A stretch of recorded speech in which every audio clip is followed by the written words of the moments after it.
Hello dear students, today we are going to focus on the second concept of the chapter business environment. In the last class we have understood what is business environment and what are its features. ಇವತ್ತಿನ class ನಲ್ಲಿ ನಾವು ವ್ಯವಹಾರ ಪರಿಸರದ ಎರಡನೇ ಮಹತ್ವದ concept ಅನ್ನು ಕಲಿಯೋಣ.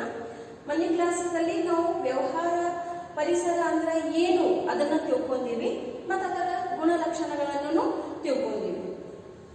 So today what is our topic? Our topic is importance of business environment. ವ್ಯವಹಾರ ಪರಿಸರದ ಪ್ರಾಮುಖ್ಯತೆ. ನೋಡ್ರಿ, ಯಾವಾಗ ನಾವು ಏನೇ ಹೊಸದನ್ನು ಕಲಿತೀವಿ ನಮಗೊಂದು ಪ್ರಶ್ನೆಯನ್ನು ಸತತವಾಗಿ ಕಾಡಬೇಕು. Is it important for me? ಇದು ನನಗೆ ಲಾಭ ಮಾಡ್ತೈತಿ? ಯಾಕಂದ್ರೆ ಯಾವಾಗ ನಿಮಗೆ ಅದು ಇಂಪಾರ್ಟೆಂಟ್ ಅನಿಸ್ತೈತಿ ಅವಾಗ ಮಾತ್ರ ನೀವು ಅದರ ಮೇಲೆ ಕಂಪ್ಲೀಟ್ ಫೋಕಸ್ ಮಾಡಿ 100% ಹಾಕ್ತೀವಿ. So in the last class ನೀವು ಬಿಸ್ನೆಸ್ ಎನ್ವಿರಾನ್ಮೆಂಟ್ ಅಂದ್ರೆ ಏನು ಅದನ್ನ ತಿಳ್ಕೊಂಡಿದ್ವಿ. ಬಟ್ ಅದು ಎಷ್ಟು ಪ್ರಾಮುಖ್ಯ ಐತಿ, ಅದು ಎಷ್ಟು ಮಹತ್ವದ ಐತಿ ಅದನ್ನ ಎಲ್ಲಿ ತನಕ ನಾವು ತಿಳ್ಕೊಳ್ಳೋಂಗಿಲ್ಲ. ನೀವು ಅದನ್ನ ಏನ್ ಡೈಮೆನ್ಷನ್ಸ್ ಅದಾವು ಅದನ್ನು ಬಹಳ ಡೀಟೇಲ್ ಅಲ್ಲಿ ಕಲಿಯಕ್ಕೆ ಪ್ರಯತ್ನ ಮಾಡಂಗಿಲ್ಲ. So whenever we are learning something new, it's very important to understand why. ಎದಕ್ಕೆ ಕಲಿಬೇಕು, ಅದರಿಂದ ನನಗೆ ಏನ್ ಲಾಭ ಆಗ್ತೈತಿ, ಅದರಿಂದ ಏನ್ ಸಹಾಯ ಆಗ್ತೈತಿ, ಅದು ಯಾಕೆ ಮಹತ್ವದ ಐತಿ, ಅದ್ರದ್ದು ಏನ್ ಪರಿಣಾಮ ಬೀಳ್ತೈತಿ. ಸೊ ಯಾವಾಗ ಇಂಥ ಪ್ರಶ್ನೆಗಳನ್ನು ನೀವು ಕೇಳ್ತೀರಿ, ಫೋಕಸ್ ಮಾಡ್ತೀರಿ, then only you will understand the importance of any concept for that matter. Okay, so whenever we are learning something new, you need to understand its importance onto that particular thing. So currently we are talking about business and the business environment. It is important to understand its impact or importance into the business. Okay, so let us start. There are only 6 points and this is also a very important 4 marks question. So what is the first point? It enables the firms to identify opportunities and getting the first mover advantage. ಇದು ಸಂಸ್ಥೆಗಳ ಅವಕಾಶಗಳನ್ನು ಗುರುತಿಸಲು ಮತ್ತು ಪ್ರಾರಂಭಿಕ ಅನುಕೂಲತೆಗಳನ್ನು ಪಡೆಯಲು ಅನುವು ಮಾಡುತ್ತದೆ. Very important sentence. Now what are the two important words over here? See, identify opportunities. There is an important word into business which is called SWOT. ನೀವು ಮೊದಲು ಕೇಳಿರಬಹುದು ಇದನ್ನ, SWOT. ಈಗ ಇದರ ಅರ್ಥ ಏನು? S stands for strength, ಶಕ್ತಿಯು. Okay, W stands for weakness, O stands for opportunities and T stands for threats. ಯಾವುದೇ ಬಿಸ್ನೆಸ್ ಸಕ್ಸಸ್ ಆಗ್ಬೇಕಾದ್ರೆ ಈ 4 ವಸ್ತು ಮೇಲೆ ಕಂಟಿನ್ಯೂಸ್ ಆಗಿ ಅವ್ರದ್ದು ಏನಿರಬೇಕು, ಲಕ್ಷ್ಯ ಇರಬೇಕು. ಸೊ ಅವ್ರದ್ದು ಏನ್ ಸ್ಟ್ರೆಂತ್ ಇರ್ತೈತಿ ಅದ್ರ ಮೇಲೆ ಅವರು ಫೋಕಸ್ ಮಾಡಿ ಅದನ್ನ ಬೆಳೆಸಲಿಕ್ಕೆ ಪ್ರಯತ್ನ ಸತತವಾಗಿ ಮಾಡದಿರ್ಬೇಕು. Then whatever the weaknesses are there ಅದ್ರ ಮೇಲೆ ವರ್ಕ್ ಮಾಡಿ ಅದನ್ನ ಆದಷ್ಟು ಕಮ್ಮಿ ಮಾಡಕ್, ಮಿನಿಮೈಸ್ ಮಾಡಕ್ ಪ್ರಯತ್ನ ಮಾಡಬೇಕು. ನೋಡ್ರಿ, ಸುತ್ತಮುತ್ತದ ವಾತಾವರಣದಲ್ಲಿ, ಯಾಕಂದ್ರೆ ವಾತಾವರಣ ಅಥವಾ ಪರಿಸರ ಸತತವಾಗಿ ಚೇಂಜ್ ಆಗುವುದರಿಂದ ಅದರಲ್ಲಿ ಹೊಸ ಅವಕಾಶಗಳು ನಿರಂತರವಾಗಿ ಬರ್ತಿರ್ತಾವ. ಸೊ ಆ ಅವಕಾಶಗಳನ್ನು ಗುರುತು ಹಿಡಿಸುವುದು ಮತ್ತು ಅದರ ಅವಕಾಶ ಮಾಡಿಕೊಳ್ಳುವುದಕ್ಕನ್ನ ನಾವು ಏನಂತ ಕರಿತೀವಿ? ಬಿಸ್ನೆಸ್ ಅಂತೂ ಕರಿತೀವಿ. ಮತ್ತು ಅದರಲ್ಲಿ ಕೆಲವೊಂದಿಷ್ಟು ರಿಸ್ಕ್ನು ಇರ್ತೈತಿ, ಥ್ರೆಟ್ನು ಇರ್ತೈತಿ. So you need to analyse the risk or threat involved in that. Okay, so when you study the business environment thoroughly, so ಯಾವಾಗ ಆ ಬಿಸ್ನೆಸ್ ಸುತ್ತಮುತ್ತ ಇರುವಂತಹ ಪರಿಸರ ನೀವು ಸರಿಯಾದ ಅಧ್ಯಯನವನ್ನು ಮಾಡ್ತೀರಿ, it enables ಅಂದ್ರೆ ನಿಮಗೆ ಸಹಾಯ ಮಾಡುತ್ತೈತಿ in identifying opportunities. ಅವಕಾಶಗಳನ್ನು ಗುರುತು ಹಿಡಿಸಲು ಅದು ಏನು ಮಾಡ್ತೈತಿ? ಸಹಾಯ ಮಾಡ್ತೈತಿ. Because when you encash an opportunity, explore the new markets, that is how the business expands and ultimately the profit will be earned. And there is a second part also to this sentence, to get the first mover advantage. Now this is a very important word. ಪ್ರಾರಂಭಿಕ ಅನುಕೂಲತೆಗಳನ್ನು ಪಡೆಯಲು ಅನುವು ಮಾಡುತ್ತದೆ. Now what is the meaning of first mover advantage? First ಅಂದ್ರೆ ನೋಡ್ರಿ meaning ಏನಾಗ್ತೈತಿ? ಪ್ರಥಮ. Okay, ಅಂದ್ರೆ ಅವ್ರು ಬಿಟ್ಟರೆ ಬೇರೆ ಯಾರು ಇಲ್ಲ.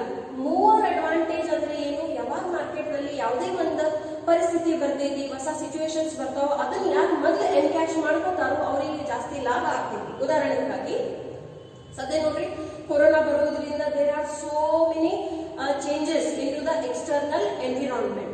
But instead of thinking that why this happened, how it happened, what will happen, what is required is how to overcome this. Okay, so immediately nodri just nimana one example kodtini. When COVID-19 hit India, okay, ಅಚಾನಕವಾಗಿ ಏನು hand sanitisers ಇತ್ತು ಅದರ demand full increase ಆಯಿತು.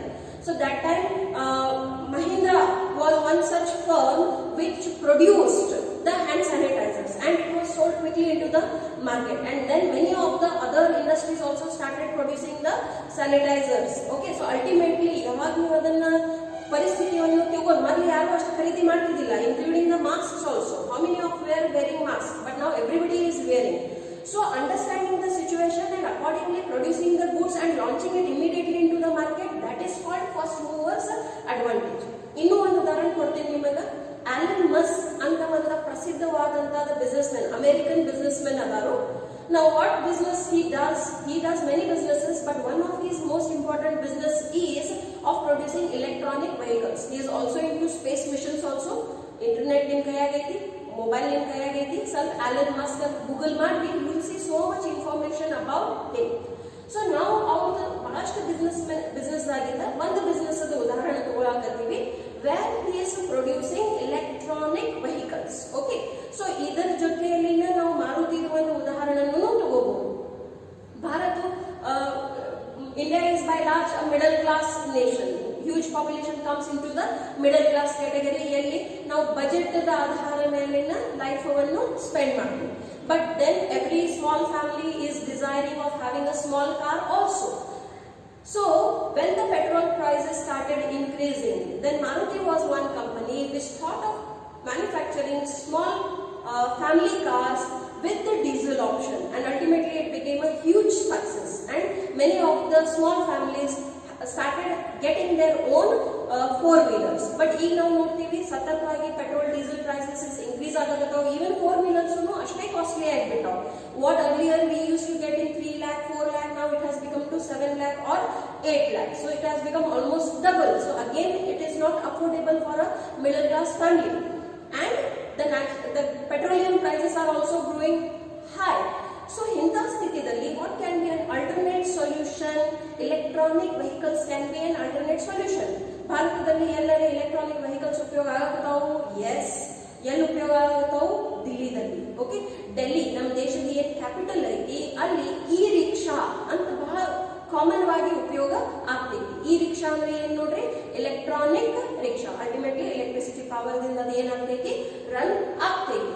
So point ಏನೈತಂದ್ರ ಹೆಂಗ ವಾತಾವರಣ ಈಗ ಡೆಲ್ಲಿದಲ್ಲಿನ ಯಾಕೆ ಅದಷ್ಟು ಉಪಯೋಗ ಆಗತೈತಿ, ಬೇರೆ ಕಡೆ ಯಾಕೆ ಉಪಯೋಗ ಆಗತ್ತಿಲ್ಲ ಅಂತ ನಿಮಗೆ ಪ್ರಶ್ನೆ ಹುಟ್ಟಬೇಕು. ನೋಡ್ರಿ, ಸತತವಾಗಿ ನಿಮಗೆ ಪ್ರಶ್ನೆಗಳು ಬರಬೇಕು. Okay, you should always have questions. Because Delhi is the most populated city of the world, pollution ಅನ್ನು ಕಂಟ್ರೋಲ್ ಮಾಡಲಿಕ್ಕೆ ಅಲ್ಲಿ ಎಲೆಕ್ಟ್ರಾನಿಕ್ ವೆಹಿಕಲ್ಸ್ ಏನೈತಿ ಸಿಕ್ಕಾಪಟ್ಟಿ ಡಿಮಾಂಡ್ ಐತಿ. ನಮ್ಮಲ್ಲಿ ಸದ್ಯ ಅಂತ ಪರಿ ಏನ್ ಸಮಸ್ಯೆ ಇಲ್ಲ. ಆಸ್ ಫಾರ್ ಆಸ್ ಪೊಲ್ಯೂಷನ್, ಪ್ರದೂಷಣ ಎಲ್ಲಿ ತನಕ ಸಂಬಂಧಪಟ್ಟಿದೈತಿ ನಮ್ಮಲ್ಲಿ ಅಷ್ಟು ಸಮಸ್ಯೆ ಇನ್ನೂ ಬಂದಿಲ್ಲ. ಸೊ ನಾವು ಇನ್ನೂ ಎಲೆಕ್ಟ್ರಾನಿಕ್ ವೆಹಿಕಲ್ಸ್ ಬಗ್ಗೆ ಅಷ್ಟು ವಿಚಾರಗಳನ್ನು ಮಾಡಕ್ಕಾಗಿಲ್ಲ. But there already they are having huge pollution which is affecting their life and health, and it is leading to so many diseases. Their government is also promoting the purchase and usage of electronic vehicles. So point ಇಲ್ಲಿ ಏನಾಯ್ತಂದ್ರ ಆ ಏರಿಯಾದಲ್ಲಿ ಏನ್ ಅನುಕೂಲತೆ ಐತಿ ಅಲ್ಲಿ ಯಾರ ವಸ್ತುಗಳನ್ನು ಮಾರ್ತಾರೋ ultimately ಅದರಿಂದ ಅವರಿಗೆ ಏನ್ ಸಿಗ್ತೈತಿ, ಒಂದು ಅಡ್ವಾಂಟೇಜ್ ಸಿಗ್ತೈತಿ. So Elon Musk ಗೂ ಅದರಿಂದ ಲಾಭ ಸ್ಟಾರ್ಟ್ ಆಯ್ತು, because he was the one who started thinking about the electronic vehicles. Okay, so ಯಾವಾಗ ನೀವು ವ್ಯವಹಾರ ಪರಿಸರವನ್ನು ಸರಿಯಾಗಿ ಅಧ್ಯಯನ ಮಾಡ್ತೀರಿ, you will study the business environment properly, ultimately you will identify new opportunities and it will help you in getting first mover advantage also. Then the second point is it helps the firm to identify threats and early warning signals. Okay, so ಈಗ ತಾನೇ ನಾನು ನಿಮಗೆ ಒಂದು ಮಹತ್ವದ ಶಬ್ದ, important word ಏನ್ ಹೇಳಿದ್ನಿ, SWOT. Okay, so there the T stands for threats. Okay, so threats ಅಂದ್ರೆ ಏನು ನೋಡ್ರಿ, ಇದು ಸಂಸ್ಥೆಗೆ ಅಪಾಯ ಮತ್ತು ಎಚ್ಚರಿಕೆಯ ಸೂಚನೆಗಳನ್ನು ಗುರುತಿಸಲು ಸಹಾಯ ಮಾಡುತ್ತದೆ. ಓಕೆ, ಸೊ ಯಾವ್ದಾರೆ ಅಪಾಯಗಳು ಬರುವುದಾದವು, ಸಮಸ್ಯೆಗಳು ಬರುವುದಾದವು, ಅದರಿಂದ ಮುಂಚಿತವಾಗಿ ಇನ್ ಅಡ್ವಾನ್ಸ್ ನಿಮಗೆ ಏನ್ ಮಾಡ್ತೈತಿ, ಅಲರ್ಟ್ ಮಾಡ್ತೈತಿ. somewhere something is going on and therefore you need to be alert about that and take the precautionary measures well in advance so that the business does not get affected. Okay, so business environment ಯಾವಾಗ ನೀವು ಸರಿಯಾಗಿ ಅಧ್ಯಯನ ಮಾಡ್ತೀರಿ ಅದು ನಿಮಗೆ ಎದರಲ್ಲಿ ಸಹಾಯ ಮಾಡ್ತೀರಿ, ಮುಂಚಿತವಾಗಿನ ಏನು ಅಪಾಯಗಳು ಬರಬಹುದು ಅದರ ಸಲುವಾಗಿ ನಿಮಗೆ ಏನ್ ಮಾಡ್ತೈತಿ, ಅಲರ್ಟ್ ಮಾಡ್ತೈತಿ and it helps you to take the precautionary measures well in advance. Okay, ಈ ಕೆಲವೊಂದು ಅಗದಿ ನಮಗೆ ಪ್ರೆಡಿಕ್ಟ್ ಮಾಡಾಕ ಆಗಂಗಿಲ್ಲ.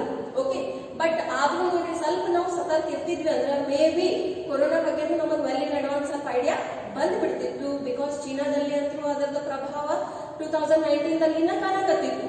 V realize it very much later into 2020. So what is required?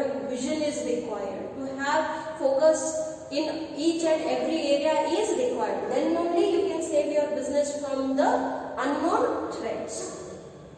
Then it helps in tapping the useful resources. Nodri, ಯಾವಾಗ ನೀವು ಸರಿಯಾಗಿ business environment the ಅಧ್ಯಯನ ಮಾಡ್ತೀರಿ, ವ್ಯವಹಾರ ಪರಿಸರದ ಅಧ್ಯಯನ ಮಾಡ್ತೀರಿ, ನಿಮ್ಮ ಕಡೆ ಇರುವಂತಹ ಸಂಪನ್ಮೂಲಗಳನ್ನ ನೀವು ಪೂರ್ತಿ ಉಪಯೋಗಗಳನ್ನು ಮಾಡಬಹುದು. ಯಾವುದೇ ಬಿಸ್ನೆಸ್ ಸಕ್ಸಸ್ಫುಲ್ ಆಗಬೇಕಾದ್ರೆ ಒಂದು ಮೂಲ ಮಂತ್ರ ಐತಿ ನೋಡಿ, ಏನದು, ಮ್ಯಾಕ್ಸಿಮಮ್ ಯುಟಿಲೈಸೇಷನ್ ಆಫ್ ರಿಸೋರ್ಸಸ್. ಅಂದ್ರೆ ಏನು, ನಿಮ್ ಕಡೆ ಇರುವಂತ ಸಂಪನ್ಮೂಲಗಳ ಸಂಪೂರ್ಣವಾಗಿ ಸದುಪಯೋಗವನ್ನು ಮಾಡುವುದು. ಅಂದಾಗ ಮಾತ್ರನೇ ಏನಾಗ್ತೈತಿ, ಬಿಸ್ನೆಸ್ ಬೆಳಿತೈತಿ. Because when you utilize all the resources that you have, whether it may be natural resource, whether it may be human resource, when you utilize all the resources that you have completely, then only the business will flourish. Okay, so hangagi idu ಏನು ವ್ಯವಹಾರ ಪರಿಸರ ಐತಿ, ಇದು ಉಪಯುಕ್ತ ಸಂಪನ್ಮೂಲಗಳನ್ನು ಹೊಂದಲು ಸಹಾಯ ಮಾಡುತ್ತದೆ. So whatever resources you have, the understanding of this subject will help you in maximum utilization of those resources. Then, as you all know, that business is surrounded with uncertain activities. So, the environment keeps on changing. You cannot predict when, where, what will happen. The only thing that you can do is adopt to the changing environment. So, if you are continuously focusing on what is happening into various environments, it will help you in coping with the rapid changes. Okay, so if you do not change, then what will happen? If you do not change, then you will vanish. Okay, finish ಆಗಿಬಿಡ್ತೀರಿ. So if you change, then only you will flourish. Okay, so it's very much important to adopt to the changing atmosphere. ಮತ್ತು ಅದ್ರಾಗೂ ನಾವು 21ನೇ ಶತಮಾನದಲ್ಲಿ ಅದೀವಿ. 21ನೇ ಶತಮಾನ already ಒಂದು competitive ಜಗತ್ತ ಐತಿ. Okay, so competitive ಜಗತ್ತದಲ್ಲಿ ಅಂತೂ ನಾವು ಏನ್ ಹೇಳ್ತೀವಿ ನೋಡಿ, ಬಿಸ್ನೆಸ್ ಅಲ್ಲಿ ಒಂದು ವಾಕ್ಯನೂ ಬಹಳ ಸುಪ್ರಸಿದ್ಧವಾಗಿ ಉಪಯೋಗ ಆಗ್ತೈತಿ. That in business there is a cutthroat competition. Cutthroat, this is called cutthroat. Okay, so much competition is there that if you are little bit unaware, not focusing or not alert, ultimately the business will vanish. Okay, so therefore it's very much necessary to be alert, to focus and change according to the changing environment. Okay, ಇದು ಕ್ಷಿಪ್ರ ಬದಲಾವಣೆಗಳನ್ನು ಸಮರ್ಥವಾಗಿ ನಿಭಾಯಿಸಲು ಸಹಾಯ ಮಾಡುತ್ತದೆ.